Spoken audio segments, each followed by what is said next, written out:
our center was, our core was established in 2019, and I just want to go over what we've been doing, but also discuss how really working through the U54 has helped us develop new technical approaches. And our focus is really very much on building biorepositories as well as applying microbial genomics and genetics.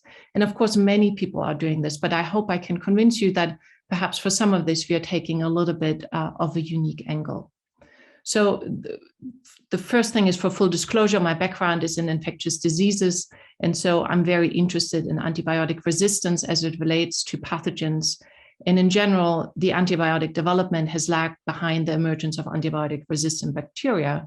And the WHO has declared this as one of the major public health emergencies that we are facing over the next few decades.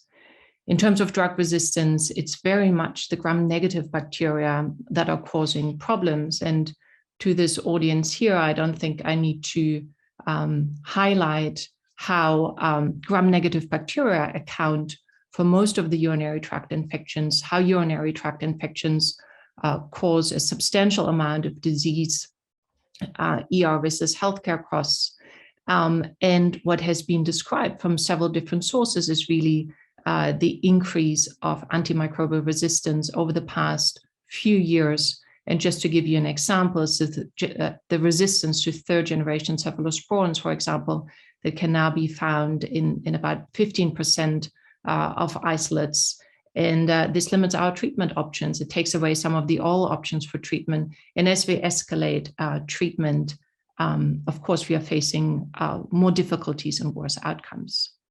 And with that, I want to just step back and think a little bit more about sort of bacteria and how the genetic information for resistance and also virulence is encoded. And so in general, we know that traditionally, and a lot of the study in benign urology focuses on UPEC clones, and where many of the virulence factors can be encoded in the variable core chromosome. They can also be mobilized onto plasmids. And then at the same time, we have most of the antibiotic resistance genes that are in fact plasmid encoded. And I think this is an area of great need and interest, where we now have this potential convergence of virulence and resistance features. And that sort of poses technical challenges to study this in detail. So just very briefly going over microbial sequencing, we know there are 16S rRNA sequencing, which gives us community composition, metagenomics, which tells us much more about the genomic genetic content, and then single cell sequencing, which really allows us to sort of map things back to a single organism. So each of these approaches provide different types of information. Just a word on microbiome research and 16S rRNA. We are exploiting this sort of variable region and molecular fingerprint, but one of the major limitations is really that while it's quick and relatively cheap, it usually lacks the species level resolution. Likewise, when we think about sort of the standard microbial sequencing using Illumina short read sequencing, one of our major limitations is that we need a reference genome. And so that, again, very often we may not be able to fully understand how certain mobile genetic elements and plasmids are related to each other.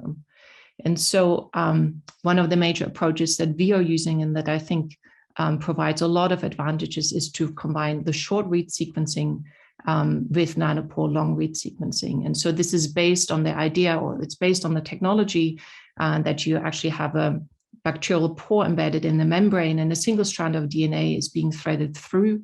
The advantage of that is that you get very long reads. Some of the downsides are still a little bit errors, but it provides us with this ability to get really very nice long scaffolds. And so what this allows us then is, or what we've been building with two of the investigators we are working with in the Opportunity Pool program, is to come up with sort of two new developments. One is the full-length 16S RNA sequencing, where we get the entire gene, we can achieve species-level resolution. And then the other thing we are developing with Catherine Putonte in Loyola is PORE-C, where we are sort of leveraging the chromatin conformation capture, again, with the long reads, to very accurately assign drug resistance genes, plasmids, and specific species. Now, while I'm a big fan, obviously, of genomics, when we're stepping back, we have to realize that for many of the resistance or also virulence markers, we really don't have functional validation. And in drug-resistant and clinical isolates, it's very difficult to sometimes sort of relate the genotype to the phenotype back. So we were interested in one of the very specific resistance phenotypes, polymyxin resistance, but realized how difficult it was to actually study this because our isolates are nearly pan-resistant. And so what we developed then was a single plasmid CRISPR-Cas editing system where we are sort of leveraging zeaxanthin resistance. This is an antibiotic that's not used in clinical practice.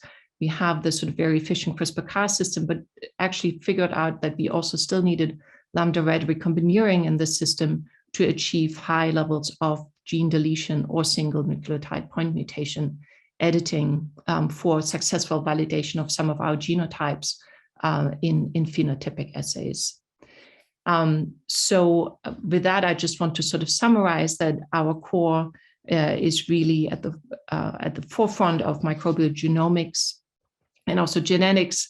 But despite this excitement for a lot of these sort of technical approaches, I think it's really critical and key to have very well phenotyped clinical collections of isolates that represent clinical disease phenotypes as well as resistant phenotypes. And for that, we are collecting, or we're building a biorepository that will be available for study in terms of urinary microbiome in different UTI pathologies, as well as a repository of drug-resistant UTI isolates. And with that, I just want to thank the many people who are involved at Columbia in this effort. And thank you again for your attention. I'm looking forward to the questions later on.